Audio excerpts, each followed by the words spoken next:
નમસ્તે મિત્રો, સ્વાગત છે અમારી યુટ્યુબ ચેનલમાં।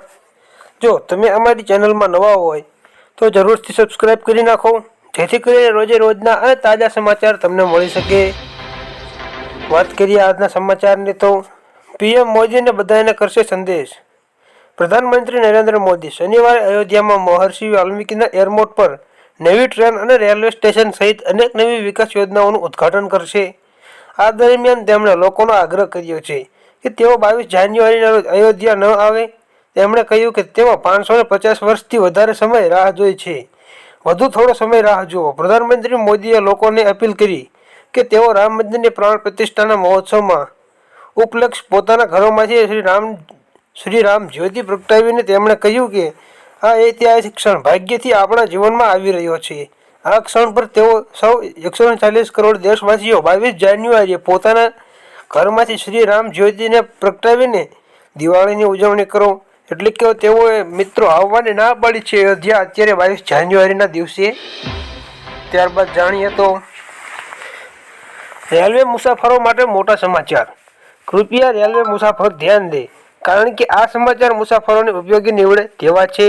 આપણે જણાવી દઈએ કે પશ્ચિમ રેલવેની સુવિધામાં વધારો કરવા માટે અને મુસાફરીઓને માર્ગ પહોંચી વળવા માટે ભુજ સાબરમતી સ્પેશિયલ અને અમદાવાદ ઓખા સાપ્તાહિક સ્પેશિયલ ટ્રેનને ફ્રીક્વન્સી 15 જાન્યુઆરી સુધી વિશેષ ભાડા પર વધારવાનો નિર્ણય કરવામાં આવ્યો છે।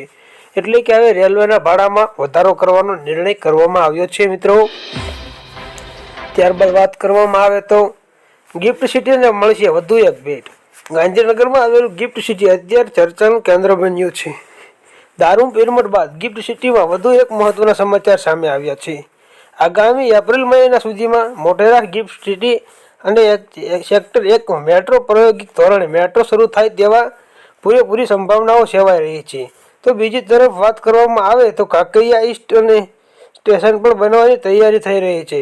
હવે તેને ચાલુ કરવા માટે ગ્રીન સિગ્નલની પણ રાહ જોવામાં આવી રહી છે મિત્રો।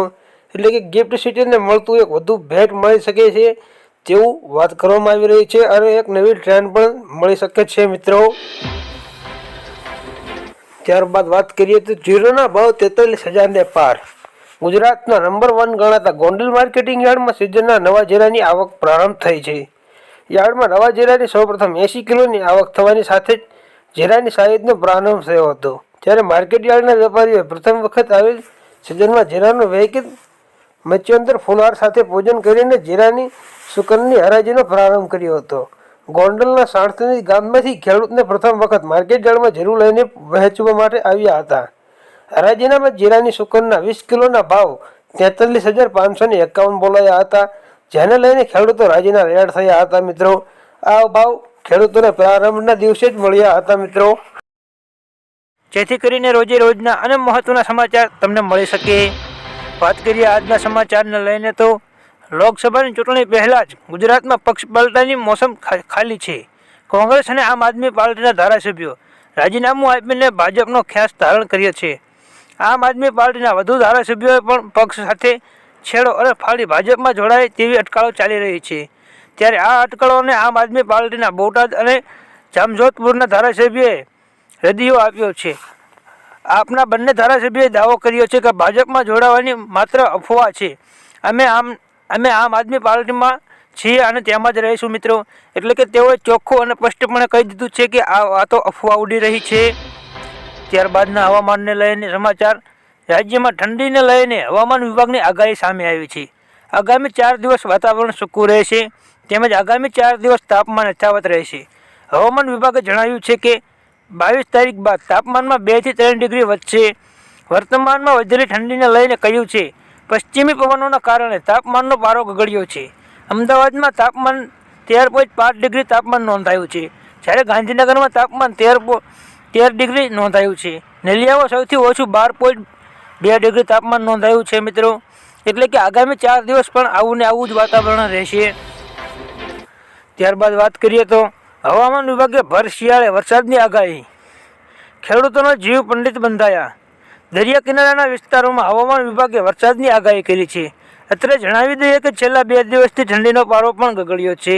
અત્યારે ગુજરાતમાં વિવિધ શહેરોમાં તાપમાન 2 થી 3 ડિગ્રી ઘટ્યું છે। ત્યારે આ બધા વચ્ચે વરસાદની આગાહી કરાઈ છે। ભેજ સાથે પવન આવતા વરસાદી માહોલ રહે છે. તેમજ ઉત્તર પૂર્વના પવન અને ભેજને લઈને ક્યાંક વરસાદી ઝાપટા પડશે. મંગળવારે સૌથી ઓછું તાપમાન અને નલિયામાં 11.8 ડિગ્રી આસપાસ નોંધાયું છે. વધુમાં કહ્યું કે અમદાવાદમાં 15.8 ડિગ્રી અને ગાંધીનગરમાં 14 ડિગ્રી તાપમાન નોંધાયું છે. પવનની ગતિના કારણે આજે ઠંડીનો ભારે ચમકારો જોવા મળશે. આગામી 3 દિવસ બાદ તાપમાનમાં 1 ડિગ્રી વધી કે ઘટી શકે છે તેમ હવામાન વિભાગ દ્વારા આગાહી આપવામાં આવી છે મિત્રો.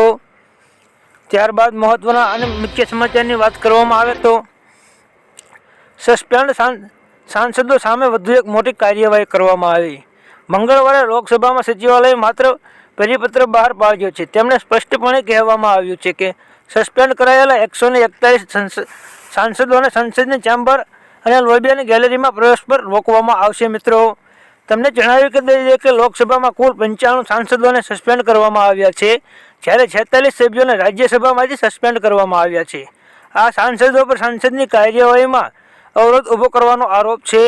સંસદની કાર્યવાહી બાદ ઇન્ડિયા ગઠબંધન દ્વારા શુક્રવારે દેશવ્યાપી સરકાર વિરોધ જાહેરાત કરવામાં આવી છે. વાસ્તવમાં વિપક્ષના નેતાઓ સાંસદની સુરક્ષા ભંગના ઘટના પર કેન્દ્રીય ગૃહમંત્રી અમિત શાહે નિવેદનની માગણી પર અડગ છે અને હંગામો મચાવી દીધો છે મિત્રો. ત્યારબાદ કોરોનાને લઈને મહત્વના સમાચાર મિત્રો.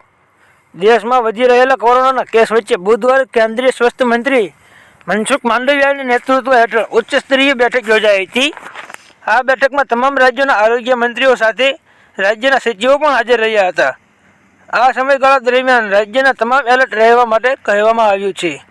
સમીક્ષા બેઠકમાં કેન્દ્રીય સ્વાસ્થ્ય મંત્રી મનસુખ માંડવિયાએ કહ્યું, આપણે સાવચેત રહેવાની જરૂર છે, પરંતુ ગભરાવાની જરૂર નથી. આ બેઠકમાં તેમણે તમામ રાજ્યોને દર 3 મહિને એકવાર તમામ હોસ્પિટલમાં માત્ર એક ડ્રીલ નિર્દેશ આપ્યો છે. તેમણે કેન્દ્ર તરફ રાજ્યોને સંપૂર્ણ મદદની ખાતરી પણ આપી છે.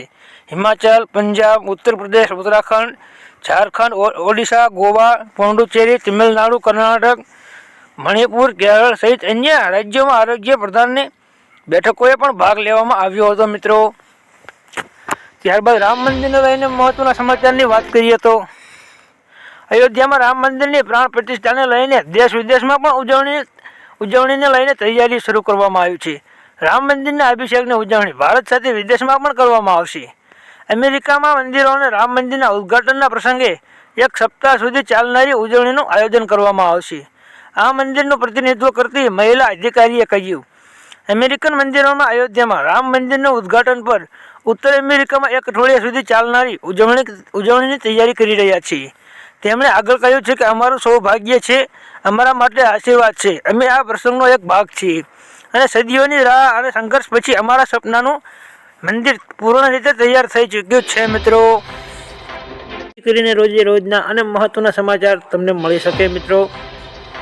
જોઈએ તો લાઉડ સ્પીકરને લઈને અહીંયા ફરિયાદ કરો. આઈપીએસ ઓફિસર હસમુખ પટેલે એક્સ પર પોસ્ટ કરતા લખ્યું હતું, લાઉડ સ્પીકરને લઈને ફરિયાદ હોય તો અમને 100 નંબર પર રજૂઆત કરી શકો છો. જોકે આગામી સમયમાં શાળા અને કોલેજની પરીક્ષાઓ નજીક હોય તો રાત્રે મોડા સમય સુધી લાઉડ સ્પીકર વગાડવાનો ગુનો છે. લાઉડ સ્પીકર રાત્રે 10 થી સવારે 6 વાગ્યા સુધી વગાડી શકાય નહીં. સવારે 6 વાગ્યાથી રાત્રે 10 વાગ્યા સુધી લાઉડ સ્પીકર અવાજની મર્યાદામાં જ વગાડી શકાય છે મિત્રો. નિયમનો ભંગ થતો હોય તો રજૂઆત કરી શકો છો મિત્રો. તેવું આઈપીએસ ઓફિસર હસમુખ પટેલે ટ્વિટર પર ટેગ કરીને કહ્યું હતું. ત્યારબાદ જાણીએ તો હવામાન વધવાની શક્યતાઓ અંગે વાત કરીએ તો ડૉક્ટર મોહંતીએ જણાવ્યું છે કે મહત્તમ તાપમાનની વાત કરીએ તો વધુ ફેરફાર થવાની સંભાવના નથી મિત્રો. લઘુત્તમ તાપમાનમાં પણ 2 થી 3 દિવસ મોટા ફેરફારની શક્યતાઓ જોવા મળી રહી નથી, પરંતુ આ પછી તેમાં 1 ડિગ્રીનો વધારો કે ઘટાડો થઈ શકે છે. નોંધનીય છે કે દેશમાં હવામાન વિભાગ પણ આ વર્ષે ઠંડીનું જોર ઓછું રહેવાની અને શિયાળો રહેવાની શક્યતા વ્યક્ત કરવામાં આવી છે મિત્રો. તેમાં જોઈએ તો તેમણે વધુમાં જણાવ્યું છે કે રાજ્યમાં સૌથી નીચું તાપમાન નેલિયામાં 13.5 ડિગ્રી સેલ્સિયસ નોંધાયું છે, જ્યારે 17.7 ડિગ્રી અને ગાંધીનગરમાં 16 ડિગ્રી તાપમાન નોંધાયું છે. તાપમાનમાં આગામી સમયમાં ઘટાડો થવાની શક્યતા ઓછી છે, પરંતુ ઘટાડો થાય તો 1 કે 2 ડિગ્રીનો ઘટાડો થઈ શકે છે મિત્રો. એટલે કે અત્યારે કોઈપણ જાતની ઉપાધિ જેવું રહ્યું નથી મિત્રો. ત્યારબાદના સમાચારની વાત કરવામાં આવે તો ખેડૂતોનો ઉગ્ર વિરોધ. ગુજરાતના ખેડૂતો જાય તો ક્યાં જાય? નિકાસ બંધ થતાં ડુંગળી મળી રહી નથી અને ખેડૂત રસ્તા પર ફેંકી દેવા મજબૂર થઈ રહ્યા છે. સામાન્ય લોકોને મોંઘવારી નથી મળતી. ડુંગળીના ભાવને લઈને ખેડૂત આકરા પાડીએ. ગોંડલ માર્કેટયાર્ડમાં સતત બીજા દિવસે ખેડૂતોનો વિરોધ. જૂનાગઢ અને વિસાવદરમાં મામલતદારના ટેબલ પર ડુંગળી ફેંકીને નોંધાવ્યો વિરોધ. નાગરિકોએ આજે પણ માર્કેટમાં 50 થી 70 રૂપિયા કિલો મળી રહી છે ડુંગળી. રાજ્યમાં હાલ લાલ ડુંગળી ખેતી કરતા ખેડૂત જગતના તાતને જાણે મીઠી બેઠી છે. વાત જાણે એમ છે કે ડુંગળીના નિકાસ બંધના કારણે ખેડૂતોને ભાવ ન મળતા હોવાથી તેઓ ચિંતામાં મુકાયા છે મિત્રો. એટલે કે ખેડૂતોએ કર્યું છે ખૂબ જ મોટું ઉગ્ર આંદોલન મિત્રો. ત્યારબાદના સમાચાર જાણીએ તો આકાશને આંબ્યા સોનાના ભાવ. ચાંદી પણ થઈ રહી છે મોંઘી. સોનાના ભાવ પ્રતિ 10 ગ્રામના 60,000 અને ચાંદીના ભાવ પણ ડોલરે ચડ્યા છે મિત્રો. મુંબઈમાં સોનાના ભાવ શુક્રવારે તેજી જોવા મળી રહી છે. સોનાના ભાવ પ્રતિ 10 ગ્રામે રૂપિયા 63,000 નજીક પહોંચી ગયા છે. બીજી બાજુ ચાંદીના ભાવમાં પણ ઉછાળો જોવા મળી રહ્યો છે. નિષ્ણાતો મુજબ એક સમયે પ્રતિ 10 ગ્રામના ભાવ 60,000ના સ્તરે વેચાતું સોનું આજે મોંઘું થઈ ગયું છે. આગામી સમયમાં સોનાના ભાવમાં ઉછાળો જોવા મળી શકે છે મિત્રો. તો છેલ્લા કેટલાક દિવસથી સોનાના ભાવમાં કોઈ પણ જાતનો ઘટાડો જોવા મળ્યો નહોતો, જેથી કરીને અત્યારે શુક્રવાર અને ગુરુવારે 2 દિવસથી સોનાના ભાવમાં તેજી આવી રહી છે મિત્રો. તે 63,000ને પાર થઈ રહ્યું